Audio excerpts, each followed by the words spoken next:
ఈ రోజే మనకు కార్తీక పౌర్ణమి కాబట్టి బెల్లంతో ఇలా చేస్తే చాలండి, భూములు బంగారం కొంటూనే ఉంటారు. కాబట్టి కార్తీక పౌర్ణమి రోజున ప్రతి ఒక్కరు కూడా బెల్లం పరిహారాన్ని ఈ విధంగా ఆచరించండి. ఇలా చేయటం వల్ల మంచి రిజల్ట్ అనేది వస్తుందన్నమాట. ఎందుకంటే కార్తీక పౌర్ణమి రోజున ఎవరైతే బెల్లంతో ఈ పరిహారం చేసుకుంటారో వాళ్ళకి ఏంటంటే శివపార్వతుల యొక్క అనుగ్రహం కూడా కలుగుతుందని శాస్త్రాల్లో చెప్పబడుతుంది. బెల్లం అనేది చాలా శుద్ధి అయినదండి. బెల్లం భగవంతుడికి నివేదన అవుతుందన్నమాట. బెల్లంతో చేసుకునే పరిహారాలన్నీ కూడా మనకు పనిచేస్తాయని పురాణ గ్రంథాల్లో చెప్పడం జరుగుతుంది. కాబట్టి బెల్లం పరిహారాన్ని అయితే తప్పక ఆచరించుకోండి. ముఖ్యంగా కార్తీక పౌర్ణమి రోజున ఏంటంటే కనుక కొన్ని నియమాలను ఆచరించుకుంటే మంచిదండి. 2 పూటల కూడా స్నానం చేయాలి. అలానే కాకుండా ఉతికిన వస్త్రాలు ధరించాలి. ముఖ్యంగా కార్తీక పౌర్ణమి రోజున ఎవరైతే ఇలా మనం చూసుకుంటే ఎరుపు రంగు దుస్తువులు కానీ గ్రీన్ కలర్లో ఉంటాయి కదండి, ఆకుపచ్చ రంగులో ఉండే బట్టలు కానీ ధరిస్తే చాలా మంచిది. ఎరుపు ఏంటంటే కనుక అదృష్టానికి చిహ్నంగా భావిస్తారు. ఎరుపు అనేది దేవతలకు కూడా ఇష్టం కాబట్టి ఎర్రటి బట్టలు ధరిస్తే, అంటే పురుషులు కావచ్చు స్త్రీలు కావచ్చు, ఎరుపు రంగులో ఉండే బట్టలు ధరించండి. ఇంకా అలానే కాకుండా ఇంకొకటి ఏంటంటే కనుక ఇప్పుడు మనం చూసుకుంటే గ్రీన్ ఏంటంటే ప్రకృతికి అంటే చాలా ప్రీతికరమైనది కదా. అందుకే ఏంటంటే మన జీవితం కూడా అండి చక్కగా పచ్చగా ఉండటానికి, అంటే మనకు ఎలాంటి ఇబ్బందులు లేకుండా పీస్ఫుల్గా ఉండటానికి మైండ్ ఇలా పసుపు రంగులో పచ్చ కలర్లో ఉండే బట్టలు ధరించండి, ఆకుపచ్చ. అలా ధరించిన తర్వాత ఇంట్లో ఏంటంటే పూజ చేసుకోండి. 2 పూటలు కూడా పూజ చేయాలండి. ముఖ్యంగా ఈరోజు అంటే 2 పూటలు అంటే కనుక ఉదయం 9 గంటల లోపే మీరు పూజ ముగించుకోండి, మంచిది. అలా కుదరకపోతే 11 లోపు కూడా పూజ చేసుకోవచ్చు. పూజ చేసేవారు తప్పనిసరిగా ఏంటంటే పాటించవలసిన నియమాలు: స్త్రీలైతే కాళ్లకు పసుపు రాసుకొని పాపిట్లో బొట్టు పెట్టుకొని పూజ చేసుకోవాలి. పురుషులైతే చక్కగా శుచిగా స్నాన కార్యక్రమాలు చేసుకుని మనసంతా భగవంతుడిపై లగ్నం చేసుకొని మనం ఏంటంటే దీపారాధన ఇలాంటివి చేసుకోవాలన్నమాట. ఈ రోజు ఏంటంటే పిండి దీపాలు వెలిగిస్తే చాలా మంచిదండి. కుదరకపోతే నార్మల్గా దీపాలు వెలిగించండి. పిండి దీపం వెలిగించాలనుకునేవారు 5 కానీ 7 కానీ పిండి దీపాలను వెలిగించాలి. నార్మల్గా అయితే మట్టి ప్రమిదలు 2 పెట్టి వాటికి కుంకుమ పసుపుతో బొట్టు పెట్టి ఇలా మట్టి అంటే దీపాలు కూడా వెలిగించవచ్చు. ఇలా వెలిగించిన తర్వాత ఏంటంటే కనుక కొబ్బరికాయ కొట్టడం, బెల్లం పరమాన్నం కానీ లేదంటే పాల పాయసం కానీ నైవేద్యంగా చేసి పెట్టడం. ఆ తర్వాత ఏంటంటే కనుక ఇంట్లో పూజ చేసుకుని తులసి కోట దగ్గర కూడా పూజ చేయటం. ఈరోజు ఉపవాసం ఉండటం. ఉపవాసం ఉండేవాళ్ళు కటిక ఉపవాసం అయితే ఉండకూడదండి. ఆ ఉపవాసం ఏంటంటే భంగం అవుతుంది. పురాణాలలో ఇదే విధంగా చెప్పబడుతుంది. కటిక ఉపవాసం ఉండటం వల్ల ఎలాంటి ఫలితాలు అయితే రావు. అందుకే ఏంటంటే పాలు పళ్ళ రసాలు తీసుకుంటూ ఉపవాసం చేసుకోండి. ఇక ఆ తర్వాత ఇంకొకటి ఏంటంటే కనుక ఈరోజు ఉపవాసం లేని వారు ఇంట్లో ఏంటంటే కనుక ఉల్లి వెల్లుల్లిని తినటం కానీ ఇలాంటివి చేయకండి. ఇంట్లో ఈ కూరలు కూడా వండుకోకండి. వీటి వల్ల కూడా మీకు ఇబ్బంది వస్తుందన్నమాట. ఎందుకంటే ఈ కూరల వల్ల మనం కష్టాల పాలైపోతాం. ఈ కూరల వల్ల మనకి ఏంటంటే నష్టాలు సంభవిస్తాయి. ఈ కూరల వల్ల సంవత్సరం అంతా కూడా అండి పరమశివుడి యొక్క ఆగ్రహానికి గురవుతాము. దైవానుగ్రహం అయితే కలగదనమాట. అందుకే ఈ కూరల్ని అవాయిడ్ చేసేయండి. ముఖ్యంగా ఏంటంటే పొట్లకాయ, సొరకాయ, అలానే కాకుండా మష్రూమ్స్, ముల్లంగి, గుమ్మడికాయ ఇవి తినకూడదనమాట. ఇవి తింటే దరిద్రం. ఇక తర్వాత బెల్లం పరిహారం. బెల్లం గురించి మనం ఎంత చెప్పుకున్నా తక్కువే కదా. ఇదేంటంటే భగవంతుడికి నివేదన అయ్యే పదార్థం అనమాట. మనం ఏదైనా నైవేద్యం పెడితే భగవంతుడు తీసుకుంటాడో లేదో, కానీ మనం ఏంటంటే బెల్లాన్ని నివేదన చేస్తే భగవంతుడు ఖచ్చితంగా తీసేసుకుంటాడండి. అందుకే బెల్లానికి చాలా పవర్ ఉంటుందని పురాణాలలో చెప్పబడుతుంది. బెల్లం పరిహారం ద్వారా ఏంటంటే మనకు మంచి చేకూరుతుంది. చాలా అద్భుతమైన ఫలితాలు వస్తాయండి. అందుకే బెల్లంతో ఈ విధంగా ఏంటంటే కనుక పరిహారం చేసుకోండి. మనకు నార్మల్గా ఏంటంటే కనుక ప్రతి ఒక్కరు కూడా సొంత ఇల్లు కావాలి, మేమేంటంటే ఇల్లు కట్టుకోవాలి, మాకు అంటే ఇలా బంగారం కొనాలని ఆశ అండి, కొనలేకపోతున్నామండి, మా పరిస్థితి ఎలా ఉంది, ఎలాగైనా సరే ఈ పరిస్థితి నుంచి మేము బయటికి రావాలి, ఏదో మా స్తోమతకు తగ్గట్టు మేము భూమి అయినా సరే కొనుక్కోవాలనుకుంటూ ఉంటారు కదా. అలాంటి వాళ్ళు ఏంటంటే కనుక గుర్తుపెట్టుకోండి, ఈ విధంగా పరిహారం చేసుకుంటే ఖచ్చితంగా అండి మీరు భూములు కొనటం కానీ బంగారం కొనటం కానీ ఇలా ఏదో ఒకటి జరుగుతుందన్నమాట. ఈ పరిహారం చేసిన వెంటనే కొంటారని చెప్పట్లేదు, కానీ కొంచెం సమయం పడుతుంది. ఖచ్చితంగా కొనుగోలు చేయడం అయితే జరుగుతుందండి. అందుకే మీరు ఈ విధంగా ఏంటంటే కనుక బెల్లాన్ని తీసుకోండి. మనకు గడ్డ బెల్లం దొరుకుతుంది కదండి, అంటే నార్మల్గా 1/2 కేజీ బెల్లము, 1/2 కేజీ బెల్లం అనేది దొరుకుతుంది షాపుల్లో. అలాంటి బెల్లాన్ని తెచ్చుకోండి. ఆ బెల్లం తెచ్చుకున్న తర్వాత మీరు ఇంట్లో పూజ చేసుకునేటప్పుడు బెల్లం అంటే పూజ గదిలో పెట్టుకోండి. అది భగవంతుడికి నివేదన అయిపోతుంది. ఆ తర్వాత దానితో మనం పరిహారం చేసుకుంటే మనకు ఫలితం వస్తుందన్నమాట. అందుకే ఇలా బెల్లాన్ని తీసేసుకొని మీరు అంటే మర్రి చెట్టు దగ్గర కానీ, రావి చెట్టు దగ్గర కానీ, వేప చెట్టు దగ్గర కానీ వెళ్ళండి. ఎందుకు ఆ చెట్ల దగ్గరికి వెళ్ళాలంటే కనుక ఇవి దేవతా వృక్షాలుగా పరిగణిస్తారు, అంటే భావిస్తారు. అందులో దేవతలు దేవుళ్ళు కొలువై ఉంటారు. ముఖ్యంగా రావి చెట్టు శ్రీ మహావిష్ణు రూపంగా భావిస్తాం. అలానే కాకుండా ఇంకొకటి ఏంటంటే కనుక వేప చెట్టు మన కుల దేవతలు, గ్రామ దేవతలు, తదితర దేవతలు వేప చెట్టులో ఉంటారు. అలానే మర్రి చెట్టు, మర్రి ఊడల్లో సాక్షాత్తు ఆ పరమశివుడే నివసిస్తూ ఉంటాడు. కాబట్టి ఏది అందుబాటులో ఉంటే అక్కడికి వెళ్ళండి. ఇక్కడికి వెళ్ళండి మంచి జరుగుతుంది, అక్కడికి వెళ్ళండి అని కాదు.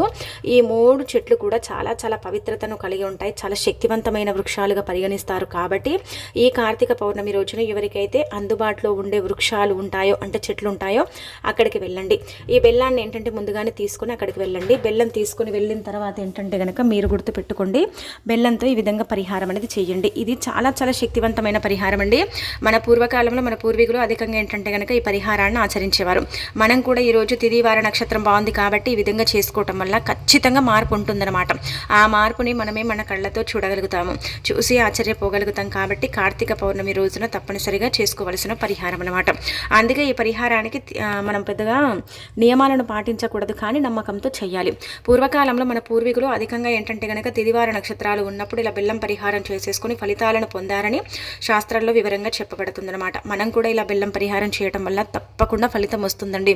చాలామంది అనుకుంటారు ఇది చేస్తే వస్తుందో రాదో, అసలు సిద్ధిస్తుందో లేదో, మా డబ్బులు వేస్ట్ అయిపోతాయి అనుకుంటారు. కానీ ఇక్కడ మనం 40 రూపాయలు పెడతామండి, కానీ అంతకంత ఫలితం మనం ఎంతలా పొందుతాం ఒకసారి ఆలోచించండి మీరే. ఎంత ఫలితం వస్తుందంటే కనుక అంత ఫలితం వస్తుంది. అంత చక్కగా ఈ పరిహారం అనేది మనకు పని చేయటం జరుగుతుందన్నమాట. చాలా చాలా పవర్ఫుల్ పరిహారం అండి, చాలామంది ఆచరిస్తారనమాట. మరి మీరు కూడా చేయటం వల్ల, మీరు కూడా ఆచరించడం వల్ల అయితే మంచి రిజల్ట్ని చూడొచ్చు అనమాట. నమ్మకంతో చేయండి. ఆ పరమశివుడి పైన ఏంటంటే కనుక భారం వేసేసి, స్వామి ఈ పరిహారం మేము చేస్తున్నాం కదా తండ్రి, మాకు ఈ పరిహారం సిద్ధించేలాగా చూడయ్యా అనేసి సంకల్పం చెప్పుకోండి. అలా చెప్పేసుకుని ఏంటంటే ఇంక ఈ పరిహారం చేసేసుకోండి, సరిపోతుందన్నమాట. ఇంకా బెల్లం తీసుకుంటారు కదండి, ఇలా తీసుకున్న తర్వాత బెల్లం పైన మీ పేరు పైన రాయాలన్నమాట. ఒకటి గుర్తుపెట్టుకోండి, బెల్లం పైన మీ పేరు రాయాలి. కింద ఏంటంటే కనుక భూములు కొనాలి, బంగారం కొనాలి అనుకుని ఇంకా ఆ బెల్లాన్ని ఏంటంటే కనుక మట్టిలో పాతి పెట్టాలి. ఆ బెల్లం అంటే ఎంతైతే పడుతుందో అంత గోతిని తీయండి. తీసిన తర్వాత పెట్టండి. పెట్టేటప్పుడు కూడా సంకల్పం చెప్పుకోండి. దేనితోనైనా సరే రాయొచ్చు, బొగ్గుతో రాయొచ్చు, బ్లాక్ స్కెచ్ మార్క్తో రాయొచ్చు, పెన్నుతో రాయొచ్చు, ఇంకా మన ఇష్టం దేనితోనైనా సరే రాసుకోవచ్చు అనమాట. ఇలా గట్టిగా సంకల్పం చెప్పుకొని భూమిలో పాతి పెట్టి ఇంకా మనం ఏంటంటే కనుక అక్కడ ఇలా 2 నిమిషాలు నమస్కారం చేసుకుని ఆ చెట్టుని తాకండి. ఏ చెట్టు దగ్గరికి అయితే వెళతారో ఆ చెట్టుని తాకండి. విశేషంగా రావి చెట్టుని తాకితే చాలా అద్భుతమైన ఫలితాలు వస్తాయి. వేప చెట్టుని తాకితే ఏంటంటే కనుక లక్ష్మీదేవి అనుగ్రహం కలుగుతుంది. అలానే కాకుండా ఈరోజు మర్రి చెట్టుని తాకితే మనకి ఏంటంటే కనుక మన జీవితం మారిపోతుంది. మనకు అద్భుతమైన ఫలితాలతో మన లైఫ్లో మనం ఎన్నో చూడగలుగుతాము. పరమశివుడి యొక్క అనుగ్రహం కలుగుతుంది. కాబట్టి ఇలా ఏంటంటే భూమిలో పాతి పెడితే భూమాత అనుగ్రహం కలుగుతుంది. బంగారం కొనుగోలు చేయడం జరుగుతుంది. బెల్లం బంగారంతో సమానమైనది. ఇది చాలా మందికి తెలియదు. కాకపోతే ఏంటంటే కనుక బెల్లం బంగారంతో సమానమైనది. అలానే భూమిలో పాతి పెడుతున్నాం కాబట్టి భూమాత కదండి అనుగ్రహిస్తుంది అనమాట. బెల్లం పాతి పెట్టిన తర్వాత ఏంటంటే అది భూమిలో కలిసిపోతుందండి. భూమిలో ఉండే క్రిమి కీటకాలు ఉంటాయి కదా, అవి బెల్లాన్ని స్వీకరిస్తాయి అనమాట.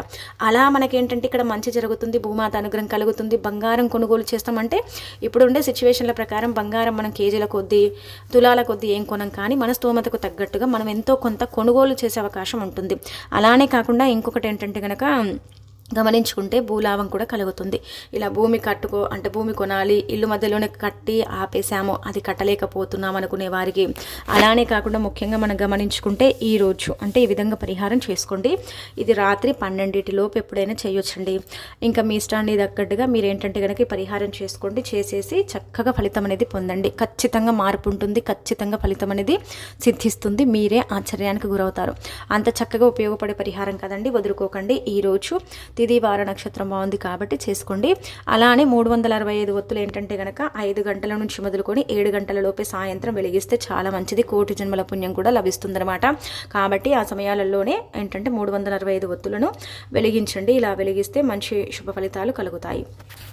ఇక అనంతరం ఏంటంటే కనుక ఈ వస్తువులను కొని మీ ఇంటికి తెచ్చుకోకండి. దరిద్రం పడుతుంది, జీవితం అంతా కూడా సర్వనాశనం అయిపోతుంది, కష్టాల కుబిలో పడిపోతారు, చాలా బాధలను అనుభవిస్తారు. కాబట్టి ఈరోజు రాళ్ళ ఉప్పుని కొనకండి. ఇనుప వస్తువులు ఉంటాయి కదా, అవి కొనకండి. నూనె ఉంటుంది కదండి, వంట నూనె, కొబ్బరి నూనె ఉంటాయి కదా, మంచి నూనె, అవి కొనకండి. వాటి వల్ల ఏంటంటే కనుక తీరని కష్టాలు వస్తాయని శాస్త్రాల్లో చెప్పబడుతుందన్నమాట. వాటిని అవాయిడ్ చేయండి. వీటి ద్వారా ఏంటంటే కనుక మనకు నష్టాలు సంభవిస్తాయన్నమాట. కష్టాల బారిన పడిపోతాం. చాలా వరకు కూడా ఏంటంటే అడుక్కునే స్టేజ్కి వెళ్ళిపోతాం. కాబట్టి వీటిని అవాయిడ్ చేయండి. అలానే ఈరోజు ఏంటంటే కనుక ఇలా ఈ వస్తువులని అవాయిడ్ చేయడమే మంచిది. పాలు పెరుగు కూడా ఎవరికి కొని ఇవ్వకూడదండి. అంటే మనం ఏం చేస్తామంటే కనుక శివుడికి అభిషేకం చేసేటప్పుడు మనకు తెలిసిన వాళ్ళు వస్తున్నారని పాలు తీసుకొని పెట్టుకుంటాం, ప్యాకెట్ పాలు. అయినా ప్యాకెట్ పాలతో అసలు అభిషేకం చేయకూడదు. ఆవు పాలతో అభిషేకం చేయండి. ఎవరికి కూడా పాలు కొనటం కానీ ఇవ్వటం కానీ బదులుగా పెరుగు పాలు చేయకండి. ఇలా చేయటం వల్ల కూడా ఇబ్బంది కలుగుతుంది, బాధలు ఏర్పడతాయి. చాలా వరకు కూడా మనం చేసిన పూజకి ఏంటంటే కనుక ఫలితం అయితే రాదు.